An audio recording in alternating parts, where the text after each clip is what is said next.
Box रहेगा तो box के ऊपर कैसे लिख सकते हो, एक बटन है तो बटन के ऊपर कैसे लिख सकते हो, ये बॉक्स में ये चीज़ें होनी चाहिए, वो बॉक्स में ये चीज़ें नहीं होनी चाहिए। ठीक है, तो ये सारी चीज़ें क्या थी आपकी, एक टेस्ट केस थी, एक टेस्ट केस लिखने का तरीका था। और ये टेस्ट केस जो है ना सबसे इम्पोर्टेंट चीज़ होती है। अगर टेस्ट केस नहीं लिखने आया आप कंपनी में 2 दिन नहीं काम कर पाओगे, क्योंकि आपका काम ही है टेस्ट केस लिखना सोच सोच के। आप ये नहीं बोल सकते कि मेरा हाथ दुख रहा है मैं नहीं लिखूंगा। ठीक है, आपको लिखना है, आपको उस चीज़ का पैसा मिलता है, आपको 8 घंटे 9 घंटे आपको बैठ के सोचना है। ऐसा नहीं कुछ मनमानी कुछ भी लिख देना, जैसे आप यहाँ पे बहस कर रहे थे, ये लिखना चाहिए था आपको, ये लिखना चाहिए था, ये ऐसे नहीं लिखना है भैया। वो एक मोटी मोटी बातें लिखी होती है वहाँ पे, भैया एक लॉगिन पेज है, लॉगिन पेज के बारे में ये फील्ड दिख रहे हैं आपको, इसी फील्ड के बारे में दुनिया भर की सारी चीज़ें सोचो, और ऐसी ऐसी सारी चीज़ें सोचो कि भैया जो चीज़ें कि ऐसा हो कि मतलब मन में होता है ना कि एक चीज़ें सही होती है। अगर सही चीज़ें डाले तो मतलब क्या होता है, अगर सही यूज़र नेम या सही पासवर्ड डाले तो क्या होना चाहिए, लॉगिन होके हम होम पेज पे पहुंच जाए। लेकिन अगर हम कुछ भी एक सही या एक गलत डाले, ऐसा नहीं कि वो भी पहुंच जाए, तब गलत हो नहीं पहुंचनी चाहिए। टेस्टिंग का मतलब यही होता है ना, गलत कुछ भी डाले तो आगे एक्शन नहीं होना चाहिए, और सही डाले तो एक्शन होना चाहिए। ऐसा नहीं कि सही डाले फिर भी नहीं पहुंच रहे हैं, सही डाले नहीं पहुंच रहे मतलब फिर भी तो गलत है ना। सही डालने पे पहुंचना चाहिए और गलत डालने पे नहीं पहुंचना चाहिए। और उसमें क्या होता है, सही की क्राइटेरिया हमेशा एक ही बनती है कि सही सही चीजें डालें। लेकिन अगर गलत करने के लिए सोचो तो गलत करने के लिए बहुत सारे तरीके होते हैं। आप ऐसा कर दो, आप वैसा कर दो, फिर आपको इस तरीके से करना है, आपको उस तरीके से करना है। ठीक है, आप गलत गलत मतलब आपके दिमाग में चाहिए कि एक चीजें खराब करनी है हमको, तो ये चीजें किस किस बिहार पे खराब हो सकती है, तो आपको खराब के लिए ज्यादा सोचना है, ये चीजें खराब कैसे हो। अगर मान लो अगर उन्होंने बोला है यूजर नेम और पासवर्ड सही डालोगे तो लॉगिन बटन पे क्लिक करने के बाद आप होम पेज पे पहुंच जाओगे, और होम पेज पे आपको सारी एक्सेसरीज वहां पे दिखेंगी। आपको पता चला आपने सही बटन सही डाला और आप पहुंच गए, लेकिन कोई बंदा ऐसा था जिसने गलत भी डाला तो भी पहुंच गया, तो ये गलत है ना। ऐसे तो नहीं होना चाहिए। टेस्ट केस तो ये नहीं बोलता था क्लाइंट इसका पैसा आपको नहीं देगा कि भैया आप गलत डाल रहे हो फिर भी पहुंच जा रहे हो, सही डालने में तो जरा पहुंच ही रहे हो, तो मतलब आपने किया क्या है वहां पे। आपको ऐसा एप्लीकेशन डेवलप करना है, आपको ऐसी एप्लीकेशन बनानी है कि जो चीज़ें गलत हो वो गलत हो, जो चीज़ें सही हो वो सही हो। आपको कभी भी कंपनी ये चीज़ का पैसा आपको नहीं देती कि आप कितनी गलतियां वहां से ढूंढो। आपको कंपनी ये सोचती है आप एज ए इंजीनियर हो, एज आप इंजीनियर वहां पे जाओगे तो आपको कंपनी ये सोचती है कि आप क्लाइंट जो होता है उनको क्वालिटी ऑफ प्रोडक्ट दो, उनको मतलब वो प्रोडक्ट जो आपको जो आप डिलीवर कर रहे हो, जो एप्लीकेशन आप उनको दे रहे हो वो उसमें क्वालिटी होनी चाहिए। ठीक है, कि कोई चीज़ आपको उनको मिले तो उससे वो सेटिस्फेक्शन होना चाहिए, भैया जो जो इन्होंने बना के दिया वो चीज़ें बहुत परफेक्ट चल रही है, कहीं भी गलती नहीं है। ठीक है, उस पर टेस्ट होता रहेगा, उस पर काम करेंगे लोग, काम करने के बाद लोग सेटिस्फेक्शन होंगे। ऐसे ही नहीं है कि कोई एप्लीकेशन हम काम किए बनाए टेस्ट किए दे दिए दुनिया यूज़ करने लगी, ऐसा नहीं है। जब क्लाइंट आपके ऊपर करोड़ों रुपए खर्चे करते हैं तो वो भी अपने पास 7 8 10 टेस्टर रखते हैं, 7 8 10 टेस्टर वो भी अपने पास रखते हैं, और क्या करते हैं अपने हिसाब से बोलते हैं भैया तुम भी टेस्टिंग करो। पहले हम कंपनी में थे, डेवलपमेंट किए, हमने एक चीज़ें देखा कि एक चीज़ें गलत हो रही थी, हमने बोला भैया इसको डेवलपर को सुधार के दो। अभी हम अपने आपस में काम कर रहे हैं तो डेवलपर ने क्या किया, हमको सुधार के दिया। ठीक है, Incoming voice call from +918438143205। ठीक है, इतनी बात समझ में। देखो टेस्ट केस लिखा है सर ने आपको, थोड़ी उन्होंने भी दिमाग दिया आपको, थोड़ा हमने भी दिया। अब आपके पास थोड़ी सी तो दिमाग हो गई रहेगी, 100% में से 20% तो समझ में आ रहेगा भैया इस चीज़ों के लिए क्या करना है क्या सोचना है। ठीक है, अब आप लोग को देखो, अब आप लोग की ये काम होता है कि अब आप लोग को थोड़ा सर्च करना है चीज़ों के बारे में, थोड़ी देखनी है, थोड़ी यूट्यूब पे वीडियो देखनी है कि भैया ये चीज़ ऐसी हुई है तो ठीक है। अब कोई चीज़ ऐसा देखने के बाद दिमाग में मत रखो, आप भी एक्सेल खोलो साथ में, यूट्यूब पे ऐसी वीडियो रखो, आप देखते रहो लिखते रहो देखते रहो लिखते रहो, थोड़ा सोचते रहो, थोड़ा बंद करके आप सोचो कि अब इसमें क्या हो सकता है। ठीक है, अगर आप ऐसे थोड़ा थोड़ा ट्राई करोगे तो आने वाले 6 8 10 महीने बाद आप बहुत सारी चीज़ें सोच सकते हो। कंपनी में जब जाओगे इंटरव्यू देने के लिए ना, तो आपको बोल देंगे भैया ये लो इस पे टेस्ट केस लिखो, तो कैमरा के सामने ऐसे बैठे हो 2 3 जन ऐसे देख रहे हैं आपको, तो बताओ कोई तुम्हारा हेल्प कर पाएगा वहां से।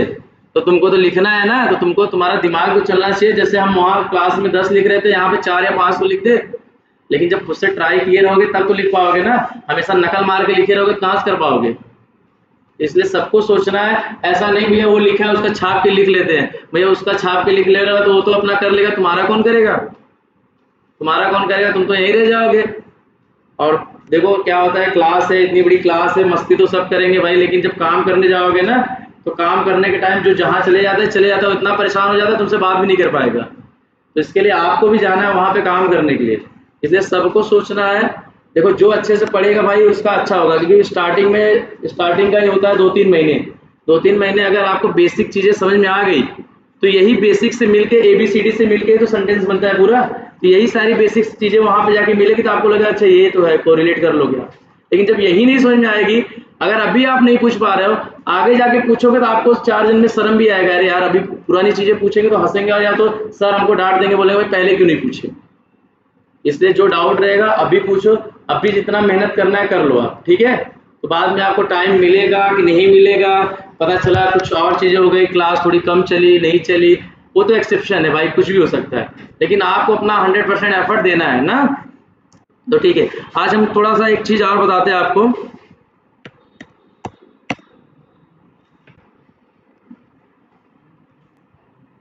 ठीक है, देखो अभी तक हम लोग लिख रहे थे टेस्ट केस ना। आप सोचो ये जो टेस्ट केस हम लिखते हैं, अगर हम जैसे मान लो टेस्ट केस अगर लिखना चालू किए, नॉर्मल आप लिखोगे, अगर एक टेक्स्ट बॉक्स दिखा उसमें यूजर नेम फर्स्ट नेम है, फर्स्ट नेम में आया यूजर नेम है, यूजर नेम में आप क्या कर सकते हो, एक बार सही डालोगे एक बार गलत डालोगे, ठीक है, या अल्फाबेट डालोगे या न्यूमेरिक डालोगे, इतना ही कर सकते हो ना। सोचो अगर जब हम गणित पढ़ते थे, गणित, तो गणित में क्या होता है, गणित हम क्यों यूज़ करते हैं, उसमें क्या होते हैं थोड़े से फॉर्मूला होता है ना, अगर फॉर्मूला का यूज़ करते हैं तो कोई चीज़ आसान हो जाती है, और जो लेंदी होने वाली होती है चीज़ें क्या होती है थोड़ी छोटी हो जाती है, फॉर्मूला लगा दिए फट से 2-3 लाइन में आंसर आ गए ना। अगर यही फॉर्मूला ना होता तो चीज़ें तब भी होती, कोई क्वेश्चन अगर आपके सामने है बिना फॉर्मूला के भी आप सॉल्व कर लोगे, लेकिन चीज़ें बड़ी होगी ना, कॉम्प्लिकेट हो जाएगी, कॉम्प्लेक्स हो जाएगी, इतनी लंबी चीज़ें आदमी को समझने में दिक्कत होगा। अगर फॉर्मूला लगा दिए, जो 10 लाइन में काम हो रहा है वो 4 लाइन या 5 लाइन में काम हो जाएगा ना। तो फॉर्मूला आया चीज़ें किस लिए, कि काम को आपके आसान करने के लिए ना कि काम के आपका जो काम है उसको मुश्किल करने के लिए आया। फॉर्मूला इसीलिए आया था कि भैया वो फॉर्मूला का अगर आप इस्तेमाल करोगे तो कोई चीज़ अगर आप करोगे तो उसमें आपको क्या होगी, आसानी होगी, आपको हेल्प मिलेगी, चीज़ों को कितने अच्छे से और रिजॉल्व कर दिया जाए कितने कम टाइम में ना। फॉर्मूला का ये बेस्ट है। तो इसीलिए हमने देखो एक चीज़ बताया, अभी तक आप लोग ने पढ़ा क्या, टेस्ट केस ना,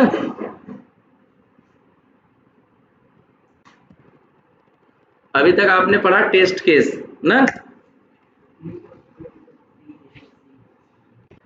अच्छा वो बता दिए भाई, ठीक है। अब आया है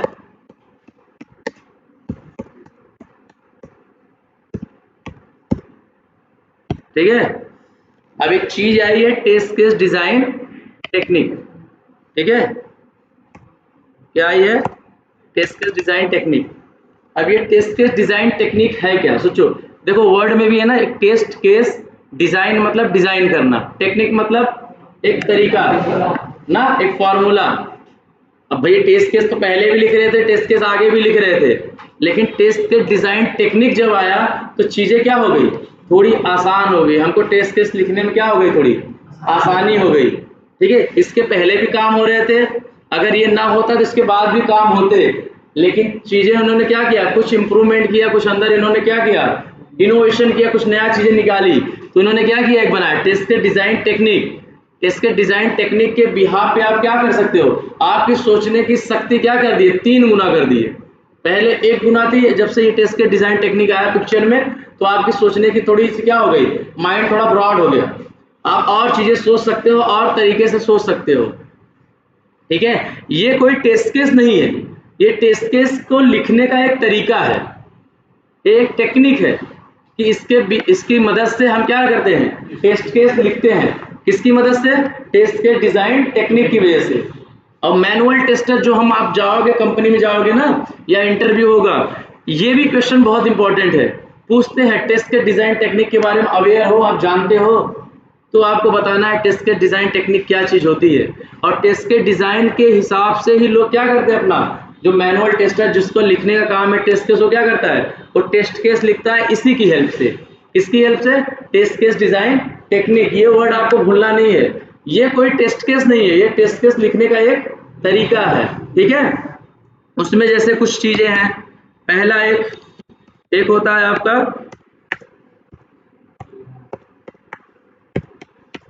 एरर गेसिंग, ठीक है।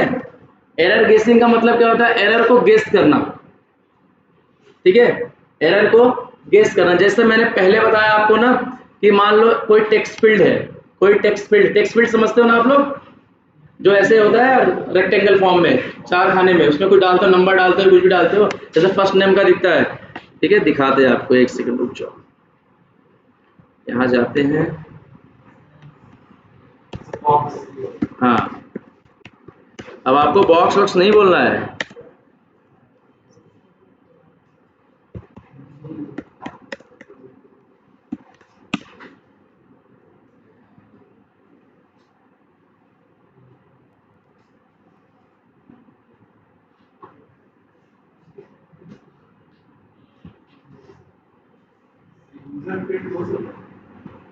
हाँ बोल सकते हैं, जरूरी नहीं है ना यूजर फील्ड हो, टेक्स्ट फील्ड मल्टीपल होते हैं, किस चीज का हमें नहीं पता ना।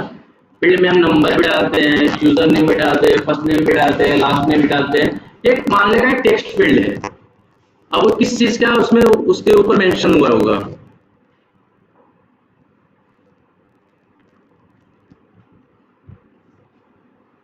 दिखा दे तुमको कैसे होता है,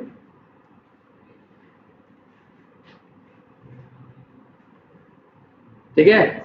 देखो ये आप देख रहे हैं, देखो यहाँ पे है ना, ये टेक्स्ट फील्ड है, देखो ये है, ये है, ये इसको क्या बोलते हैं, टेक्स्ट फील्ड है। ये है फोन नंबर, यहाँ पे मोबाइल नंबर डालते हैं, यहाँ पे ईमेल आईडी डालते हैं, यहाँ पे नाम, यहाँ पे लास्ट नाम, ये एक फील्ड होती है, ठीक है। तो ये जो टेक्स्ट फील्ड है, तो एरर गेसिंग का काम क्या होता है आपका, एरर गेसिंग का आपका काम होता है एरर को गेस करना। और एरर को गेस कौन करता है, जैसे अभी हम नए गए कंपनी में गए, मान लो हमारी एक्सपीरियंस 1 साल है, 2 साल है, या फ्रेशर है, ठीक है, हम नई कंपनी में गए, तो एरर गेसिंग करने का देखो सबको चांस मिलता है, लेकिन मोस्ट ऑफ किसको ज़्यादा नॉलेज होता है, जो सीनियर होते हैं, जो टीम में आपके 4 साल 6 साल 5 साल 8 साल से पढ़े हुए हैं, उनको पता है ना कि एप्लीकेशन कैसा बिहेव करता है, एट द टाइम कहाँ पे गलतियाँ होने के ज़्यादा चांसेस है, कहाँ पे डेवलपर ज़्यादा गलतियाँ करते हैं, और यहीं पे गलतियाँ ज़्यादा मिलती है। अक्सर हमें पिछले 2-3 सालों से हम काम कर रहे हैं और हमें क्या हो रहा है, यहीं पे चीज़ें ज़्यादा मिल रही है। अगर हम नए गए तो हमें पहले क्या करना है, सारी चीज़ों को कंबाइन करके देखेंगे तो हमको क्या होता है, हमको समझने या सोचने में टाइम जाता है। तो ये एरर गेस करने का काम क्या करता है, हमारा जो सीनियर पर्सन होता है टीम में, वो क्या करता है, एरर को गेस करता है। और एरर को गेस किस हिसाब से करते हैं, जैसे कोई चीज है, अगर मान लो कोई चीज है, आपका वहां पे नंबर डालना है, नंबर डालना कंपलसरी है, नंबर के अलावा कोई चीज नहीं लेती, ना तो अल्फाबेट लेता है, ना तो न्यूमेरिक लेता है, ना तो डेसिमल लेता है, कुछ भी नहीं लेता है, सिर्फ वहां पे मान लो यहाँ कोई टेक्स्ट फील्ड है, वहां पे नंबर ही एक्सेप्ट करता है। तो एरर को गेस करने के लिए हम क्या कर सकते हैं, सबका देखो, एक मैंने बताया था ना, हर आदमी का एक एनालिटिकल थिंकिंग होती है कि सब अपने हिसाब से अलग अलग हिसाब से सोचते हैं। तो एरर को गेस करने के लिए अलग अलग हिसाब से सोचना है कि कैसे एरर को हमें मिले, वहां पे किस हिसाब से इस टेक्स्ट बॉक्स में हमें गलतियां मिले, ताकि हम डेवलपर को क्या करें, असाइन करें। डेवलपर का काम है भैया बना के दे दिया, अब तुम्हारा काम है तुम चेक करो, तो भैया तुमने सही डाला, देखा सही चल रहा है, गलत डाला नहीं चल रहा है, फिर गलत डाला फिर नहीं चल रहा, मतलब सही है एप्लीकेशन। तो वो सोचते हैं कि जैसे मान लो अगर इस हिसाब से खुलना चाहिए, तो उल्टे हिसाब से अपने हिसाब से वैल्यू को एंटर करके चेक करते हैं, देखते हैं, चेक करते देखते हैं। और ये काम करता है जो टीम का सबसे सीनियर मेंबर होता है, वो करता है एरर को गेस। उनको पता होता है किस जगह पे डेवलपर गलती करने के ज्यादा चांसेस होते हैं, ठीक है। एरर गेसिंग इतना याद रखना, हमारी टीम का कोई, तुम्हारी टीम में जब जाओगे तो कोई सीनियर बंदा करेगा, वही कर पाएगा। जैसे नए हो, कोई चीज कैसे कर पाओगे आप, एप्लीकेशन के बारे में अगर आपको नॉलेज होगा, 6 8 10 महीने 1 साल 2 साल बिताओगे, तब तो एप्लीकेशन के बारे में पता चलेगा ना कि एप्लीकेशन ऐसा है, यहाँ पे गलती होती है, यहाँ पे नहीं होती, यहाँ पे अच्छा चलता है, वहाँ पे नहीं चलता है, यहाँ पे ज़्यादा चेंजेस हो रहे हैं, वहाँ पे कम चेंजेस हो रहे हैं। अभी स्टेबल है। सारी चीजें जानकारी कब होगी, जब कंपनी में के एप्लीकेशन में काफी टाइम काम कर लोगे तब, 4, 6, 8, 10 महीने काम करोगे तब। उसके पहले दूसरे दिन आपको नहीं समझ में आएगी एप्लीकेशन में क्या चल रहा है क्या नहीं चल रहा है। ठीक है, इतनी बात आपको समझ में आई। ये एक होता है एरर गेसिंग। ठीक है, अब देखो इंपॉर्टेंट क्या है आपका, एक होता है आपका, एक सेकेंड,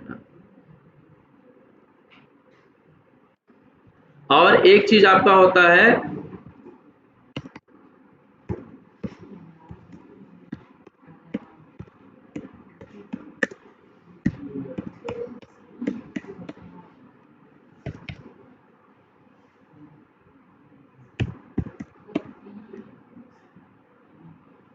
ठीक है, इक्विवेलेंट पार्टीशन।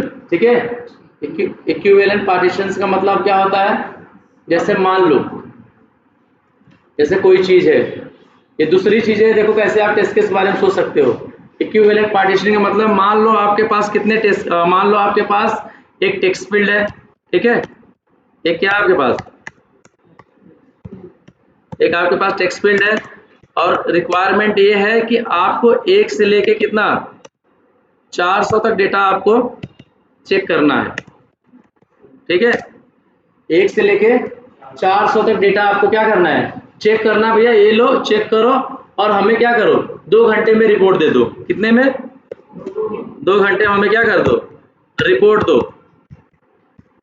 ठीक है, तो आपका काम क्या है, आप क्या करोगे, पहले जाओगे एक डेटा डाले चेक किए, उसको देखे, एक डेटा डाले, थोड़ा टाइम लगता है, लॉन्च होगा, ब्राउजर लॉन्च होगा, फिर डेटा डालोगे, फिर चेक करोगे, फिर दूसरी डेटा फिर से रिफ्रेश करोगे, फिर डेटा डालोगे, फिर दूसरा चेक करोगे, तीसरा डालोगे, चौथा डालोगे, पांचवा डालोगे, ऐसे कहाँ तक डालोगे, 200 तक ना, 400 तक, सॉरी 400 तक डेटा डालोगे। तो 400 डेटा डालोगे, अगर मान लो एक डेटा को चेक करने में हमारा कितना टाइम लग रहा है, 1 मिनट, तो 400 डेटा चेक करने में कितना टाइम जाएगा, 400 मिनट, एक तकरीबन 2 घंटे क्रॉस कर दिया आप, 2 घंटे क्रॉस कर दिए मोटे हिसाब से। जो हमने आपको 2 घंटे का टाइम लिमिट दिया था कि भैया 2 घंटे में एक काम करके दो, इसके बाद हम आपको नया काम देंगे, नए काम पे काम करो क्योंकि वो जरूरी है, और ये फटाक से हमको करके दो, 400 डेटा चेक करके हमको दो, एक टेक्स्ट फील्ड हमको देते आपको।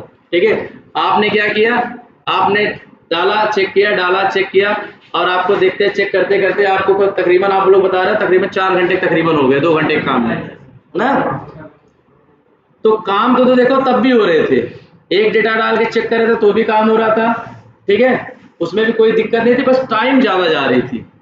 और जो हमारा बिल होता है, जो हमारी पेमेंट होती है पर आवर्स के हिसाब से होती है, हर घंटे के हिसाब से क्लाइंट हमको पैसे देते हैं। तो बताओ 2 घंटे के काम के लिए अगर आप 4 घंटे लगाओगे तो नुकसान क्लाइंट का होगा ना। तो उसी ने इस पिक्चर में आया टेस्ट केस डिजाइन टेक्निक कि भैया आप कुछ अलग सोचो, आप सोचो भैया वो 400 डेटा को कैसे चेक करे, कैसे चेक करें कि भैया 400 डेटा भी हो जाए और टाइम में भी कम हो जाए, तो कैसे, ऐसा बताओ कैसे करें। इसीलिए आया पिक्चर में आया इक्विवेलेंट पार्टीशनिंग। इक्विवेलेंट मतलब बराबर के हिस्से में पार्टीशन कर दो। ये रूम है, मान लो ये रूम 30 फीट का है तो आपको 3-3 फीट में कर दो ना, तो 10 पार्टीशन हो गए। तो वैसे ही क्या करोगे, इसको भी पार्टीशन में क्या करोगे, डिवाइड करोगे। मान लो 400 डेटा है तो आप क्या करोगे, 1 से लेके पहला डेटा 100 तक कर दोगे। ठीक है, दूसरा 201 से लेके 300 तक कर दोगे ना, फिर तीसरा डेटा 301 से लेके 400 तक कर दोगे। ठीक है, और चौथा डेटा, चौथा और लेते हैं 401 से लेके 500 लेते हैं। ठीक है, ठीक है, यहाँ तक देखिए आप लोग। एक और देखते हैं, एक हम लोग लेते हैं -100 से। ठीक है, -100 से कितना लेंगे, 0। चलो ठीक है, जब इसको आप लोग ने पार्टीशन किया, तो अभी जब आप पार्टीशन किए तो किसी क्लास में पार्टीशन किए ना, अलग अलग क्लास बना दिए, भैया तुम्हारा अलग क्लास हो, तुम अलग कैटेगरी हो गए, तुम अलग कैटेगरी हो गए, तुम अलग कैटेगरी हो गए। तो जब इसको आपने पार्टीशन किया तब इसका नाम हो जाता है आपका क्या, equivalent class partitioning. Class partitioning मतलब सबको एक पार्टीशन, सबको बराबर बराबर हिस्सा में क्या करोगे, अलग अलग क्लास बना के उसको डिवाइड कर दो। ठीक है, अब हमारे पास कितनी डेटा, कितना क्लास हो गई, 1 2 3 4 और 5। हमारी जो 3 जो क्लासें हैं वो हमारी पॉजिटिव डेटा के लिए है। ठीक है, ये 2 जो क्लासें हैं वो हमारे किस लिए हैं, नेगेटिव डेटा के लिए। रिक्वायरमेंट हमारा है 1 से लेके 400 तक, और हमने डेटा लिया -100 से लेके 500 तक ना। रिक्वायरमेंट है 1 से लेके 400 तक डेटा एक्सेप्ट करेगा, लेकिन हमने सोचा भाई माइनस वाला भी ले लेते, शायद वो एक्सेप्ट कर रहा है कि वो भी चेक कर लेते इसी बहाने। तो इसमें हमारा कितना क्लास बना, 5 क्लास बनी। अब हमारा इक्विवेलेंट क्लास पार्टीशनिंग ये कहता है कि मान लो पहले हम चेक करने गए, मान लो 200 वाली, यहां से हमने ले लिए कि कौन सी डेटा, मान लो 156, कोई भी रेंडमली कोई भी डेटा उठा लो।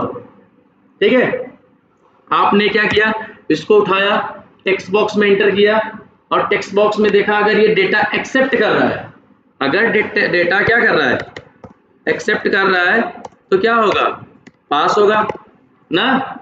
अगर एक्सेप्ट नहीं कर रहा है तो क्या होगा, फेल होगा। ठीक है, मान लो डेटा एक्सेप्ट कर लिया तो चीजें क्या हो गई, पास। रिक्वायरमेंट में थी भैया 1 से लेके 400 तक, डेवलपर ने बनाया भाई लो 1 से लेके 400 तक आपका डाटा एक्सेप्ट कर रहा है, आप चेक करके देख लो। आपने देखा 156 डाला, आपने क्या किया, देखा कि वो टेक्स्ट बॉक्स क्या किया, चीजों को एक्सेप्ट किया, तो आपने क्या लिखा, आपने बोला भैया ये पूरा जो डेटा है, फुल डेटा, ये जो फुल क्लास है यहाँ का, क्लास बिटवीन कहाँ से लेके, बिटवीन 201 से लेके 300 तक सारे डेटा क्या है, पास। ठीक है, ये चीजें समझ में आई आपको। देखो अब फिर हमने क्या किया, फिर हमने यहां से एक डेटा उठाया। ठीक है, यहां से एक रेंडमली डेटा उठाया, आप लोग बोलो कितना उठा ले, मान लो हम लोग 290 ले लिए, और हमने इसको भी एंटर किया, और ये क्या हुआ, चीजें पास हो गई ना। फिर हमने क्या किया, यहां से एक डेटा उठाया। ठीक है, मान लो मैंने यहां से लिया 67, और इसको भी टेक्स्ट बॉक्स में डाला, और ये भी क्या हो गया, पास, क्योंकि डेवलपमेंट में ऐसे ही बनी थी। ठीक है, मान लो हमको अगर नहीं सेटिस्फेक्शन हो रहा, हम एक डेटा और ले लिए, यहाँ से हमने ले लिया, मान लो 67 के बाद एक 56 ले लिए, मान लो और मन किया तो एक आगे और ले लिया, 21 ले लिए, मान लो एज ए सपोज करो, हमने 2-3 डेटा लेके चेक कर लिया, हमको लगा शायद चलो यहाँ पे होगा, चलो यहाँ पे होगा। अगर चीजें वो एक्सेप्ट कर रही है तो डेटा क्या हुआ, पास हो गया ना। तो हम उस समय उस डेटा को नहीं बोलेंगे इस डेटा ही पास हुआ, ये पूरा क्लास पास हुआ, 1 से लेके 100 तक की जितनी वैल्यू थी वो सारी पास हो गई। ठीक है, फिर हमने क्या किया, माइनस में डेटा उठाया, माइनस कितना लिए, 86। अब भाई एक रिक्वायरमेंट में ये थी नहीं, अगर डेटा एक्सेप्ट कर लेता तो मतलब हमारी मतलब बनी गलत है, और टेक्स्ट बॉक्स हमारा गलत बना है ना भाई, नेगेटिव वैल्यू नहीं लेनी चाहिए। रिक्वायरमेंट में 1 से लेके 400 तक ही डेटा जाना चाहिए, आप इसमें देख रहे हैं माइनस वैल्यू डाल रहे हैं, माइनस वैल्यू भी ले रहा है, तो ये मतलब पास नहीं होगा, फेल होगा। अब जैसे ही ये डालोगे वैसे ही आपका टेक्स्ट बॉक्स एक्सेप्ट नहीं करेगा, क्योंकि रिक्वायरमेंट कितनी थी, 1 से लेके 400 तक, तो ये टेस्ट केस क्या होगा, यहाँ पे होगा फेल। तो ये पूरा डेटा ही फेल होगा, पूरी जो 0 से लेके -100 तक जितनी डेटा होगी सारी फेल हो जाएगी। ठीक है, वैसे ही हमने उठाया यहाँ से, हाँ यहाँ से उठाया हमने एक डेटा, हमने ले लिया समझ लो 465, अब रिक्वायरमेंट में कितनी थी, 400 तक ना, तो ये भी क्या हो गया आपकी फेल। अब दिमाग में ये चलेगा हमेशा, हर आदमी के दिमाग में ये चलता है कि सर मान लो हमने 67 नंबर लिया, पहले वाले की बात करने, दूसरे वाले की बात करते हैं, 156 वाली लिया, मान लो वो चीजें पास है, पता चला 155 नहीं ले रहा है ना, पता चला 159 ले रहा है, 159 नहीं ले रहा है, तो हम क्या करेंगे, पता चला वो डेटा फेल है, हमने उसको चेक नहीं किया, और हमने जो डेटा उठाया वो डेटा पास थी, पता चला 67 नहीं लिया या 159 नहीं लिया, और वो हमको चेक नहीं किया, और वो तो भाई फेल थी, वो एक्सेप्ट नहीं कर रही थी। ठीक है, तो देखो उस समय ये होगा कि जो सारे डेटा हैं, जो सारे टेस्ट केस यहाँ पे आप लिखते हो, नंबर 1, नंबर 2, नंबर 3, वो किसी पे डिपेंड नहीं है, सबका अपना एक खुद का अस्तित्व है। ठीक है, सब अपने ऊपर खुद डिपेंड है। अगर मान लो 156 वाली डेटा पास हो रही है, उस समय आप क्या करोगे, टेस्ट केस को पास करोगे। ठीक है, पता चला 192 वाली डेटा फेल थी, हमने उसको चेक नहीं किया, 156 से लेके सारी डेटा पास थी, सिर्फ 192 वाली गलत थी, पता नहीं वो क्यों नहीं ले रहा था। उस समय तो आप पास कर दोगे, चली जाएगी आगे। लेकिन जब वहां से डिफेक्ट पकड़ा जाएगा तो फिर आपको क्या होगा, तो आप पता चला भैया वही 200 वाली सीरीज में दिक्कत थी। टच है क्या भाई ये? ठीक है, 200 वाली चीजें पे क्या है, दिक्कतें थी, बाकी सारी डेटा पास है। तो उस समय तो आपका टाइम बचा ना।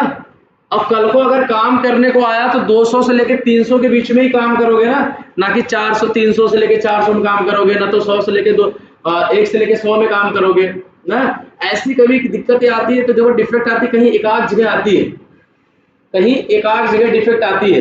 लेकिन जब आप अगर उसको क्लास में डिवाइड कर लोगे तो क्या काम करोगे, आपको अब 300 डेटा पर काम नहीं करना है, अब आपको डेटा किस पे काम करना है, 200 से लेके 300 वाली डेटा में फटाफट रैंडमली उठा के चेक करना है आगे जाके कि भैया कौन सी डेटा दिक्कत थी। अगर जो डेटा दिक्कत में आएगी तो वैसे ही डिफेक्ट रेज होगा ना भाई कि डिफेक्ट भैया ये देख लो ये डेटा दिक्कत थी।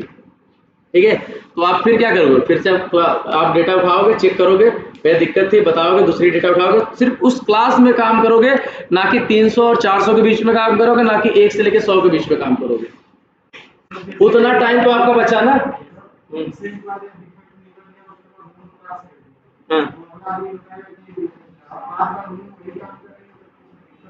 कौन से काम में, जैसे मैं आपकी बात समझ रहा हूँ, जैसे आप बोल रहे हो एक दिक्कत आ गई और दिक्कत आगे अभी हमारे एंड से तो पास थे क्योंकि हमने 67 वाली उठाई, पता चली 56 वाली डेटा नहीं ले रही थी, एक्सेप्ट नहीं कर रही थी, हमने उसको भी पास कर दिया था क्योंकि उसी क्लास के अंदर आ रही थी डेटा ना। लेकिन उस समय हमारे पास ये जवाब है भैया हर डेटा अपने पे क्या है, इंडिविजुअल है, और हमने अपने हिसाब से क्लास में डिवाइड किया है, क्लास के हिसाब से हमने काम किया था। लेकिन अब हमारी जो आगे की जब वहां से डिफेक्ट हमारे पास आएगी रिटर्न के लिए, तो हम क्या करेंगे, 1 से लेके 100 तक वाले में ही टेस्ट करेंगे, ना कि 200 से लेके 300 वाले में, ना कि 400 वाले में टेस्ट करेंगे।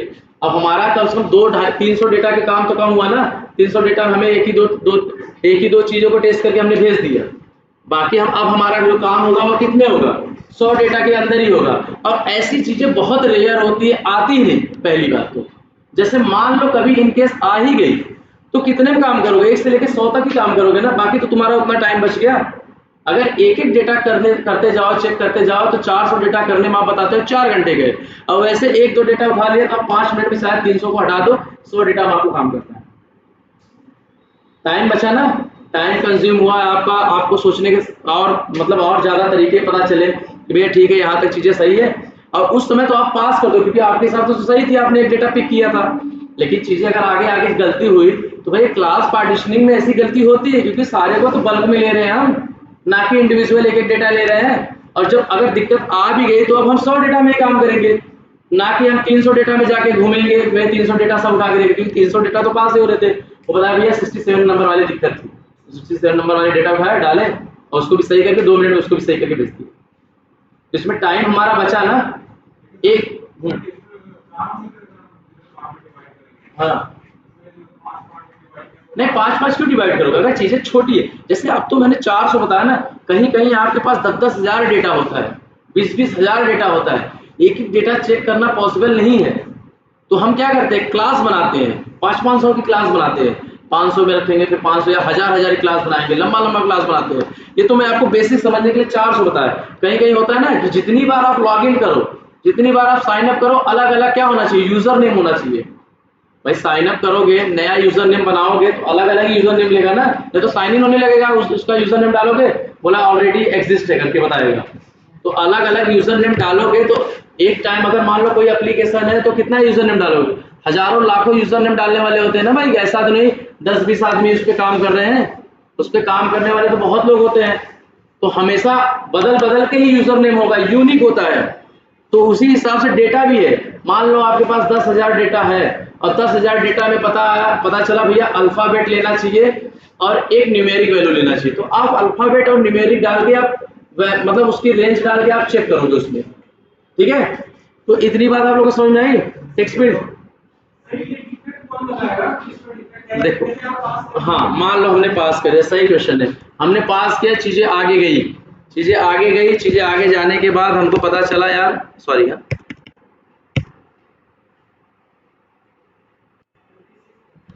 ठीक है, ठीक है। मान लो ये हमारा हमने पास किया, हमने बताया था आपके पास क्लाइंट के पास भी एक टेस्टर होते हैं। जब कभी चीजें टेस्ट हुई, या देखो पहले ऐसा नहीं होता कि हम टेस्ट कर दिए तुरंत ही जाके डिप्लॉय हो गया, सब यूज करने लगे। पहले क्लाइंट के पास भी नहीं जाता, पहले आप देखो, अभी अभी हम आपको बताएंगे अलग अलग टाइप के सर्वर होते हैं।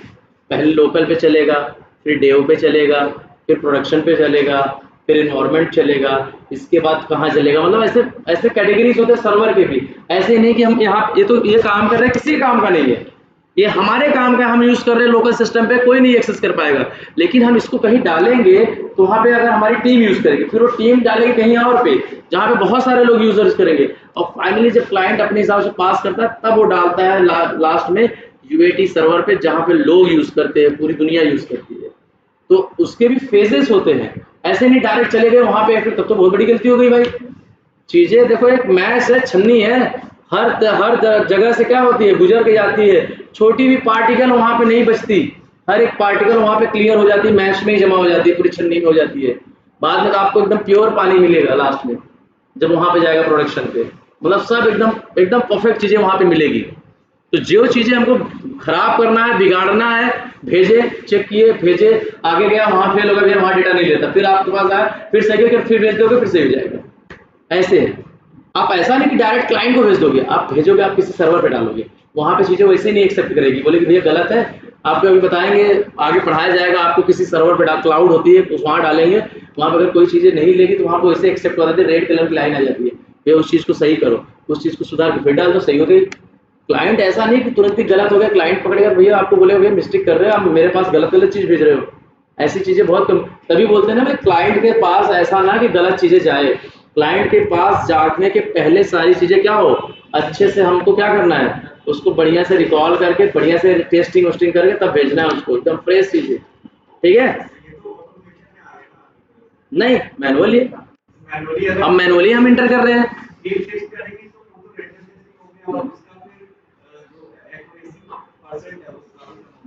क्यों?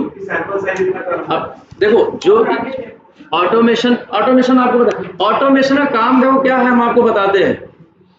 मैनुअल टेस्टर से अच्छा कोई ऑटोमेशन टेस्टर नहीं होता, कोई टेस्टर नहीं होता। मैनुअल टेस्टर बेचारे ये तरीके वो तरीके, ऐसे वैसे, ये तरह से करेंगे, ऐसे करेंगे, गलत डालेंगे, सही डालेंगे, थोड़ी सी अलग अलग चीजें सोचते हैं। लेकिन ऑटोमेशन टेस्टर क्या होते हैं पता है, वो फ्री के पैसे लेते हैं, उनको कुछ काम धंधा नहीं है। वो क्या करते हैं, जब चीजें एकदम स्टेबल हो जाती है, वो सिर्फ सही यूजर नेम और पासवर्ड डाल के चीजें आगे बढ़ाते हैं। वो अपनी स्क्रिप्ट थोड़ी फेल करेंगे। अगर भैया मशीन है, आदमी जितना सोच सकता है मशीन उतनी नहीं सोचती।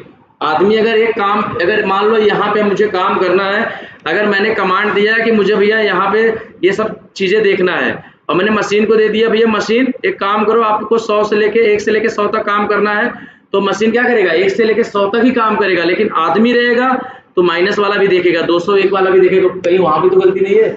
मशीन को तो आप जो दे दिए वो करेगा, अपने हिसाब से कुछ नहीं सोचेगा तुम्हारे लिए अच्छा करके दे दूं, तुम जो कमांड दोगे वो कमांड करके देगा। लेकिन एक जो मैनुअल टेस्टर होता है, जो जैसे नॉर्मली जो इंटर करके हाथ से देखते हैं, वो सारी तरीके से क्या करते हैं, उसको टेस्टिंग करते हैं और अच्छे तरीके से उसको क्या करते हैं, रिजॉल्व करके तब आपके हाथ में देते हैं। ठीक है, मैनुअल ऑटोमेशन टेस्टर का काम सिर्फ इतना ही है कि जो चीजें बनी हुई है बड़ी हो जाती है, लेंदी हो जाती है।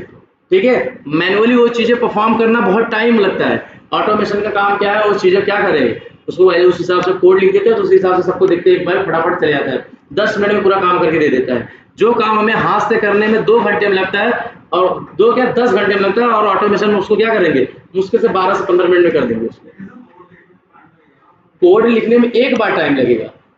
ठीक है, कोड लिखने में एक बार टाइम लगेगा। कोड लिखते हैं ऐसा नहीं है कि भैया जब आपका एप्लीकेशन स्टेबल होता है तभी आप कोड लिखोगे। मान लो आज यहाँ पे 100 लिखे हमने, ठीक है, हमने यहाँ पे 100 लिखा है, और पता चला यहाँ से 100 मैंने उठाया यहाँ से, और मैंने यहाँ 100 लिख दिया, आपकी ऑटोमेशन स्क्रिप्ट क्या हो गई, फेल हो गई भाई, क्योंकि वो 100 जाके यहीं ढूंढेगा, वहां नहीं ढूंढेगा नीचे। ठीक है, लेकिन ऐसा मैनुअल टेस्टर होगा तो मैं बोलूंगा अरे भाई यहाँ 100 क्यों आ गया, यहाँ से उठा के यहाँ रखो ना। मशीन का देखो काम कब होता है, ऑटोमेशन का जरूरत कब है, हमेशा ऑटोमेशन का याद रखना काम होता है रिग्रेशन करने के लिए, चीजों को रिपीट करने के लिए, किसी काम को रिपीट करने के लिए, ठीक है। जैसे हाथों से कोई काम करोगे तो टाइम ज्यादा लगता है, ऑटोमेशन के सहारे से हम चीजों को क्या करते हैं, फास्ट करते हैं। लेकिन सबसे अच्छा जो डिफेक्ट फाइंड आउट करता है वो एक मैनुअल टेस्टर ही करता है, ना कि ऑटोमेशन टेस्टर। आप जितने यहाँ पे नौकरी करते रहेंगे, आप पूछोगे तो ऑटोमेशन टेस्टर बोलेंगे मुझे शायद 4-5 साल हो गए, एक आध बग मिला नहीं, मिला ही नहीं, बहुत जन को नहीं मिलता। लेकिन आप मैनुअल टेस्टर को डेली बग मिलता है, हर दूसरे चौथे दिन बग मिलता है, नहीं मिला डेली तो दूसरे तीसरे दिन मिलेगा। ऑटोमेशन टेस्टर को जल्दी मिलता नहीं।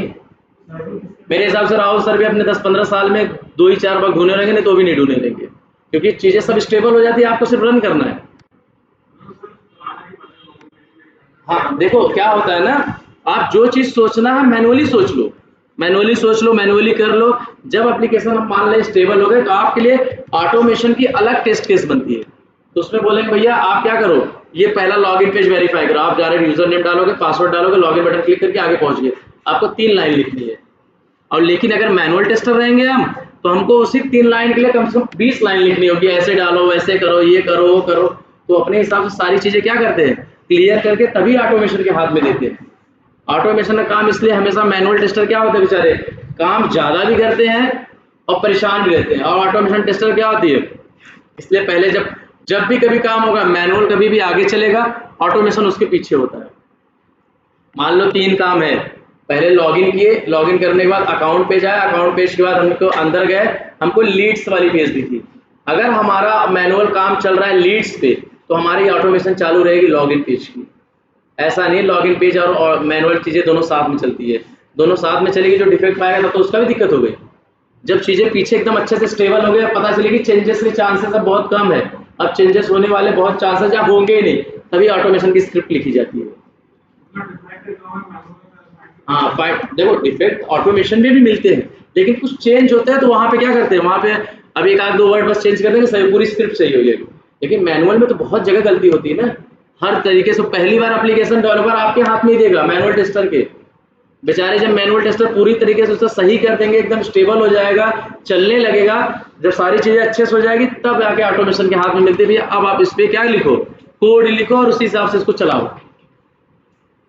तो मैनुअल टेस्टर का काम भाई थोड़ा सा टफ है इस मामले में, ठीक है। तो अपने हिसाब से सारी चीजें क्या करेगा, क्लेरिफाई करके तभी आपके हाथ में देगा।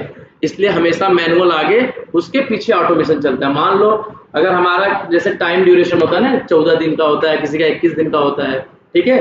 तो 14 दिन के काम में मान लो अगर हम मान लो अगर ये काम जो आज हम कर रहे हैं, ठीक है, ये मैनुअल टेस्टिंग में ये काम कब हुआ रहेगा, 2 महीने पहले हुआ रहेगा, तब हम इस चीजों पे ऑटोमेशन करना चालू करेंगे।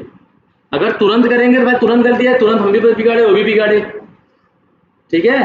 पीछे कुछ चीजों को हमेशा ऑटोमेशन क्या होता है, रिपीट करने के लिए काम होता है, रिग्रेशन के लिए यूज होता है, चीजें को क्या दोहराने के लिए कि चीजें अब स्टेबल हो गई भैया, अब इसको क्या करें, इसको रिपीट करना है। मैनुअली वो चीजें बार बार हाथों से पॉसिबल नहीं है। अगर हम आज 100-200 काम कर चुके हैं, हाथों से करने जाए 2-4 दिन तो 200 काम को सही करने में चले जाएगा। ऑटोमेशन से एक बार दौड़ा दो, देखो कहीं दिक्कत आएगी तो उसे पता चल जाएगा ना। अब हम 200 के आगे काम करने जाएंगे, ना कि फिर से 200 वाले में काम करने जाएंगे। ऑटोमेशन किस लिए बनाया, आप चलाओ कोड के हिसाब से, कोड कहीं फेल हो रहा है तो आपको पता चल जाएगा यहाँ दिक्कत है, और फिर हम उस पर भी बोलेंगे भाई मैनुअली तो हम देख रहे हैं तो सही चल रहा है, तुम्हारा ऑटोमेशन कोड नहीं सही है, तो अपना सही करो, गलत करो। मैनुअली काम होना सबसे ज्यादा जरूरी है, क्योंकि जो यूजर होते हैं, जो हम आप होते हैं, जो कोई ऐप चलाते हैं, हम कोड थोड़ी लिखते चलाने के लिए, हम हाथ से देखते हैं ना, क्लिक हो रहा है, प्रोडक्ट सेलेक्ट हो रहा है, पैसा दिए, बाय की, आ गई, वो थोड़ी कोड। हम बताओ, इसको पढ़ने के पहले तुम लोग कभी कोड लिखे थे कोई सामान खरीदने के लिए, तुम लोग हाथ से चला रहे हो ना, तो हाथ से चलाना बहुत इंपॉर्टेंट होता है। कोड तो अलग चीज है, कोड तो उस काम को क्या करते हैं, रिपीट करने के लिए, वह काम को दोहराना है, काम बहुत ज्यादा बड़ा हो गया है, उसको अब क्या करना है, पॉसिबल नहीं 2 दिन अभी करने जाए, 200 काम करने के लिए हमें 2-4 दिन चले जाएंगे। एक काम करो, ऑटोमेशन से कर डालो पीछे, चीजें सही है, अगर कुछ गलती होगी एक आध चीज चेंज कर दो, फिर सही हो गई, आप आगे काम बढ़ते रहो। समझ में आई थी बात? सैलरी पता नहीं भाई। सर लेकिन आपने यहाँ पे बोला कि क्लास के टाइम हम एक रैंडम चेक कर लेते हैं, और इन केस कुछ डाउट कुछ एरर आता है तो उसको क्लाउड में डालते हैं, क्लाउड अपने आप बता देता है। क्लाउड का काम या ऑटोमेटिक? क्लाउड की अलग चीज है। मैं एक बात बता आपको, जैसे कोई चीज अगर आप डालते हो, जैसे पहले नहीं कि हमारा कहने का मतलब, आपको वहां समझाने का मतलब ये था कि आप डायरेक्ट अगर चेक किए तो डायरेक्ट क्लाइंट के पास नहीं पहुंच जाती चीजें, बीच में फेज होते हैं। आप वहां देखोगे आपको आगे पता चल जाएगी, फिर से आप सही करके फिर भेज सकते हो आगे।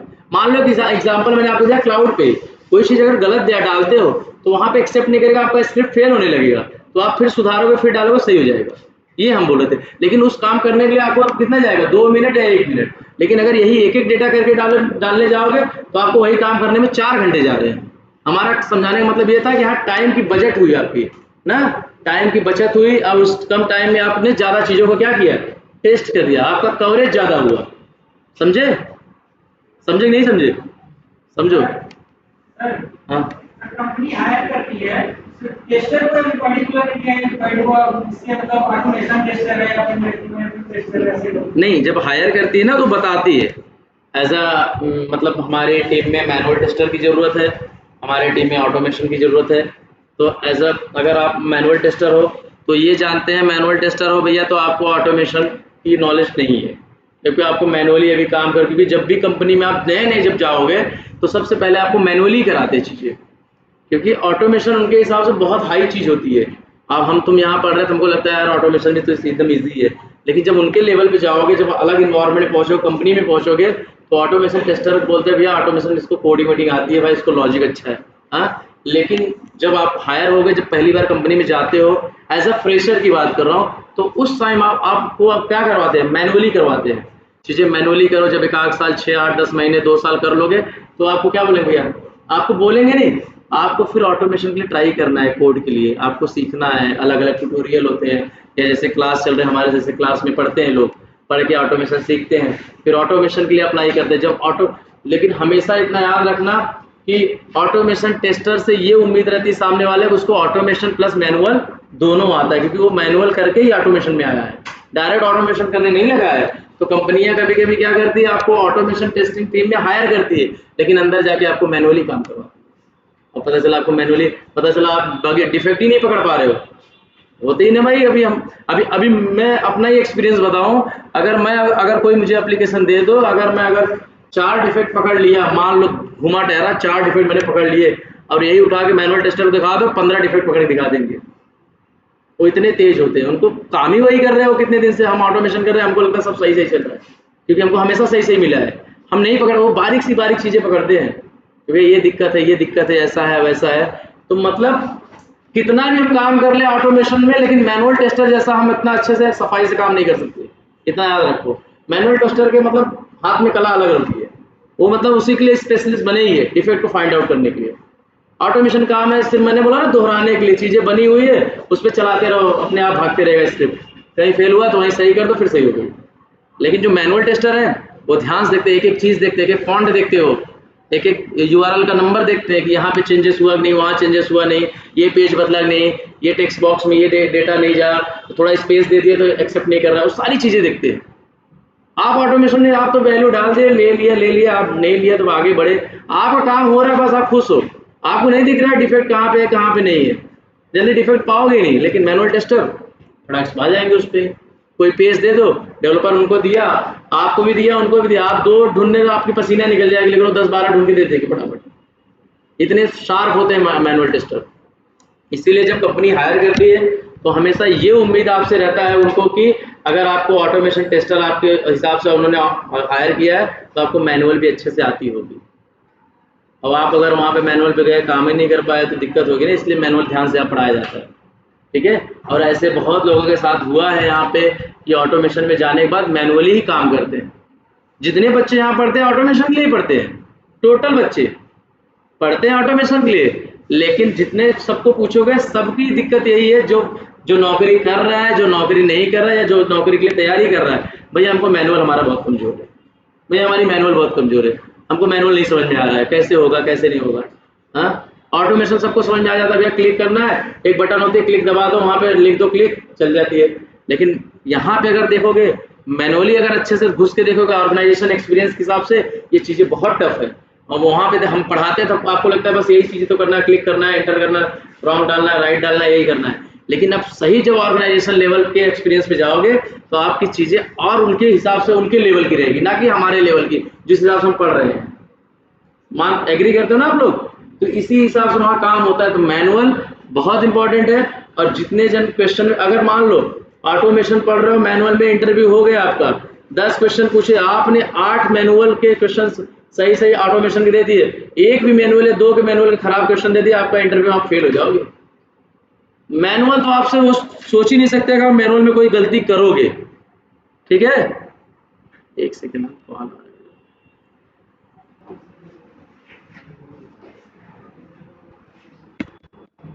और आपको इक्विवेलेंट क्लास पार्टीशनिंग समझ में आई? सारे को हम क्या करेंगे, क्लास में डिवाइड कर लेंगे, वहां से 1 या 2 डेटा को पिक करेंगे, टेक्स्ट बॉक्स में एंटर करेंगे। अगर वो डेटा को एक्सेप्ट कर रहा है तो मीन्स वो पूरी होल क्लास पास हुई, अगर डेटा एक्सेप्ट नहीं हो रही तो पूरी होल क्लास को ही फेल करेंगे। ठीक है, फिर उसमें ही काम करेंगे। उसमें हमारा क्या होता है, टाइम की बचत हो जाएगी। ठीक है, टाइम की बचत होगी, हम कम समय में ज़्यादा डेटा को क्या कर सकते हैं, कवरिंग कर सकते हैं, कवर कर सकते हैं। ठीक है, ठीक है, बेटर कवरेज के लिए यूज होता है। एक हम आपको बताने वाला है BVA। क्लास में एक्यूरेसी का तो हो जाएगी नॉर्मल टेस्टिंग के कंपैरिजन में। एक्यूरेसी क्यों कम होगी? एक्यूरेसी का मतलब समझते हो? मतलब तुम बोल रहे हो कि मतलब कितनी अच्छे से टेस्टिंग हो रही है ना? हाँ, जैसे इस क्लास में एक ग्रुप में 4 जना है, एक बैच में, तो एक जना से पूछने से 4 जना से पूछने का एक्यूरेसी बढ़ जाएगी। रैंडम भी एक जना से पूछिए तो उसमें एक्यूरेसी बढ़ जाएगी, जैसे कि एग्जैक्ट बोलना होता है। जैसे एक इसमें एक्यूरेसी की बात ही नहीं, इसमें हम हो रहा है कि कितने जल्दी हम चीज़ों को कवरेज करें, कि कौन सी टेक्निक ऐसे यूज करें कि जिसमें हमारा क्या करे कि ज़्यादा डेटा को कम समय में टेस्ट करे।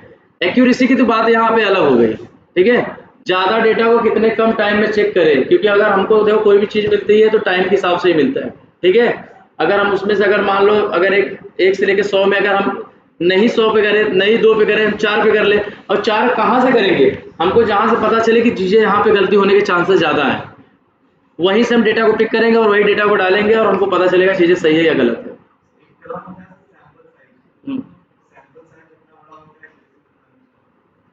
पता नहीं उसको देखना। ठीक है, एक देखो, एक BVA मतलब समझते हो आप लोग?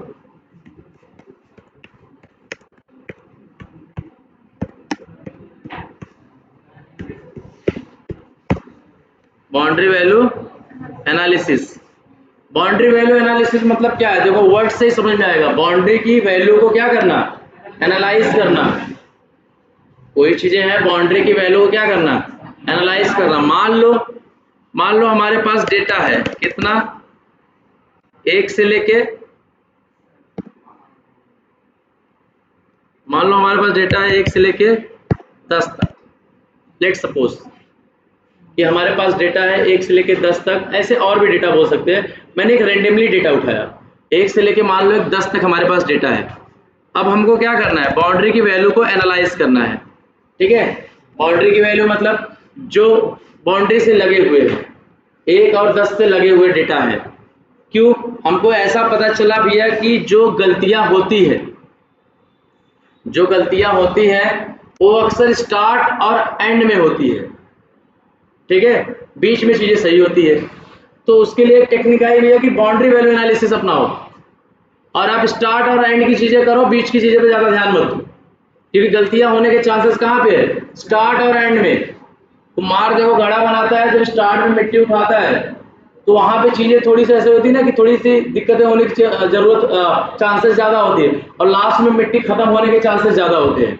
हाँ, तो दिक्कतें कहाँ हो सकती है, एक बार स्टार्ट में जैसे शेप देने में, एक बार शेप हो गई तो देखो शेप अच्छा मिलता है, लेकिन लास्ट में एक बार ये होता है कि डाउट मिट्टी खत्म भी हो सकती है।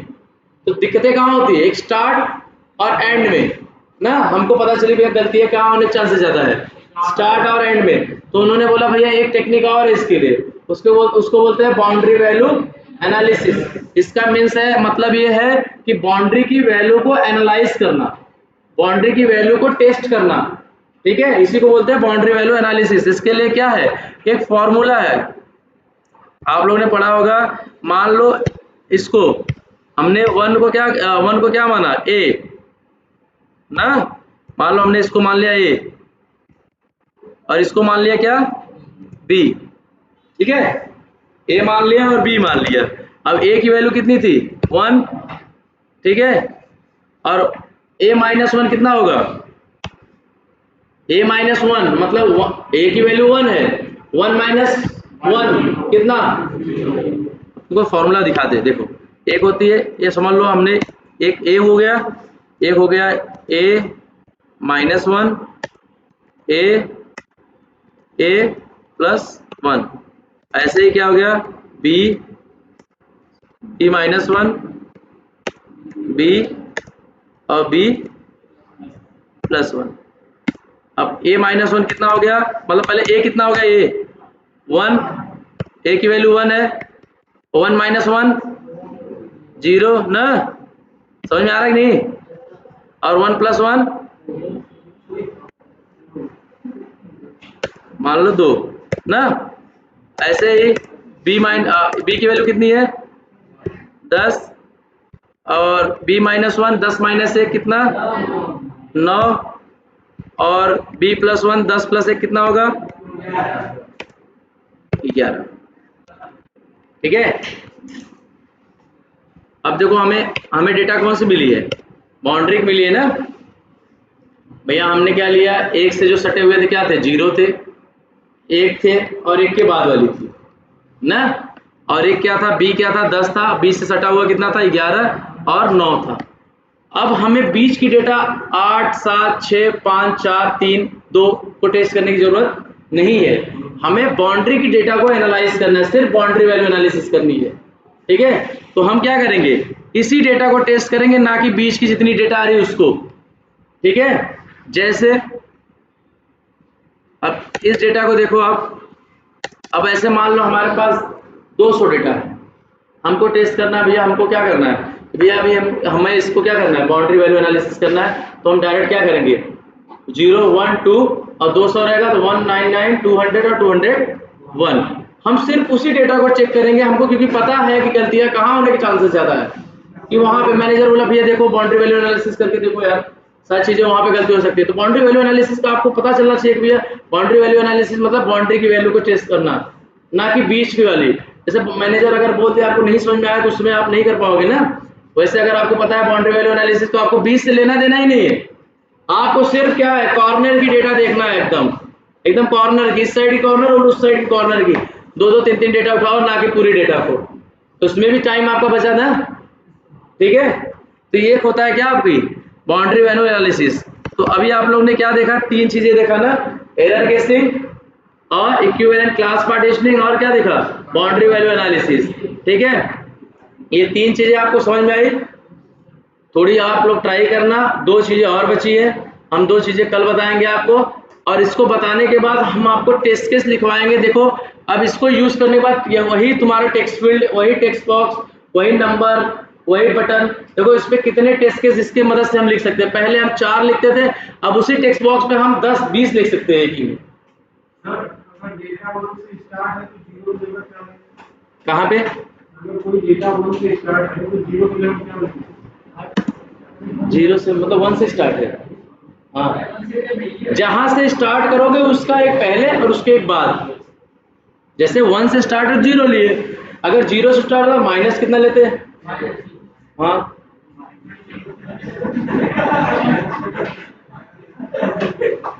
पढ़ाई करो भाई, इतना घड़ी घड़ी इतना खराब मत करो तुम। ठीक है, 0 - 0। ठीक है, इतनी बात आज समझो, बाकी कल देखते हैं। ठीक है, आज आप लोग ट्राई करो बाउंड्री वैल्यू एनालिसिस, मतलब बाउंड्री की वैल्यू को एनालाइज करना। ठीक है, आप लोग को ये भी इंटरव्यू में पूछा जाता है, बाउंड्री वैल्यू एनालिसिस क्या होता है और इक्विवेलेंट क्लास पार्टीशनिंग क्या होता है, उसको शॉर्टकट में बोलते हैं ईसीपी। जैसे कोई पूछा what do you mean by ECP, तो आपको समझ में आना चाहिए, आपको पूछ रहा है क्या, equivalent class partitioning. What do you mean by BVA, do you heard about BVA, तो आपको बताना है यस, मैंने टेस्ट के डिजाइन टेक्निक में उसको सुना है। पहले टेस्ट के डिजाइन टेक्निक के बारे में बताना, फिर उसके बाद बीवीए के बारे में चर्चा करना, और बीवीए के बारे में सीधा ऐसे ही चर्चा करना, और उसको ईसीपी के बारे में सीधा ऐसे ही चर्चा करना कि भैया 500 डेटा है और 500 डेटा को हमें चेक करना है कि एट द टाइम हम पूरा एक एक डेटा को करने जाएंगे, बहुत सारा टाइम जाएगा, तो हम उसको क्लास में डिवाइड कर लेंगे और एक एक डेटा क्या करेंगे, टेक्स्ट बॉक्स में एंटर करेंगे। अगर एक्सेप्ट कर रहा है तो पूरा क्लास पास हुआ, एक्सेप्ट नहीं कर रहा है तो पूरा क्लास फेल हुआ। ठीक है, वैसे बाउंड्री वैल्यू का बताना है। एरर केसिंग में हम क्या करते हैं, अपने हिसाब से अलग अलग चीजें डाल के हम एरर को निकालते हैं, कैसे एरर हमें मिले। ठीक है, ये दो चीजें ज्यादा इंपॉर्टेंट है, दो चीजों पे ज्यादा ध्यान दो। ठीक है, बाउंड्री वैल्यू एनालिसिस और ईसीपी। कल आप लोग बताओगे इस चीज को? ठीक है, चलो चलो बाकी दो चीजें हैं, मुझे थोड़ा काम है, बाद में बताते हैं।